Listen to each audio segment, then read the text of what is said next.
Hindi siya pwedeng hindi naka-diaper, hindi kasi siya marunong dito sa potty tray magwiwi at pupo.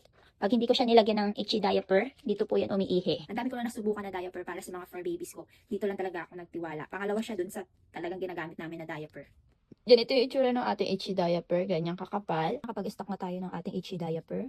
Kaysa bumili pa ako ng diaper na pang-aso mahal. Kaya ganito na lang yung mga binibili kong diaper. Medyo may kanipisan siya compare dito sa dati kong binibili. Yan, honest review lang tayo guys. Ayan siya oh. Ito ang dati kong binibili, ganyan kakapal. Ito naman yung, ngayon, yung itchy diaper. Pero pwede na rin siyang pamilit. Kasi maganda pa rin naman yung quality niya. Ito naman yung loob niya.